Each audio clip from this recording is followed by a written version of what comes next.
Now, with the sudden rise in cases of honour killings in the capital, the Delhi High Court came down hard on the police for not preventing such incidents. In fact, the Delhi High Court slammed the Delhi police for failure to protect the people of the capital. Vacation Judge Justice S.N. Dhingra has said that the police connive with the families often for money. He also came down heavily on the police for converting cases of elopement into rape cases just to send the boy behind bars. The court passed the observation when the Delhi High Court Legal Services Aid Authority pointed out a recent case in which a man was sent to jail for eloping with a girl. The court pulled up the police for its role in the case and directed it to produce the youth before it to decide the fate of the couple. Let's go across now to my colleague Ashok Khan, who's been tracking this story, the second such honour-killing case that we've seen in less than a week. Ashok, the question is simply this: why would this couple be hunted down by the girl's side of the family and killed in such a brutal fashion 4 years after their marriage and supposedly 1 year after things had normalized?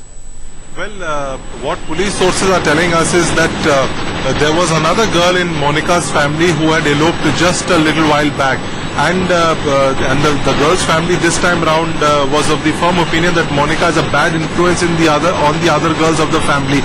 That is why such a drastic step has to be taken. Though these are initial reports which are coming out as of now.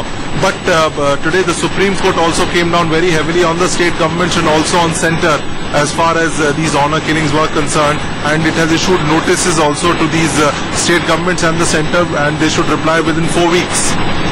Yeah, but Ashok, the Supreme Court coming down hard is a good thing. Issuing notices to the state governments, asking their respective police forces as to what they're doing is a good thing. But that's only one part of the problem. That only deals with the deterrent aspect or the legal aspect. What about the fact that this is a social malaise and it needs to be countered in that realm as well? What's the government doing in that regard? Well, two things. First of all, the Law Ministry is preparing some legislation which will prevent these honour killings, and this legislation will be brought to Parliament in the monsoon session. But the other aspect is that there is a lot of politics behind this. Usually what happens is that the local community leaders of these specific castes and communities come together and they connive with the family in doing these murders. So the government should come down heavily on them. But on the other hand, these bodies and also these khap panchayats, which at times have given orders to kill people, are a very strong vote bank, and no political party would like to annoy this vote bank. So that is the problem as far as the political will is concerned.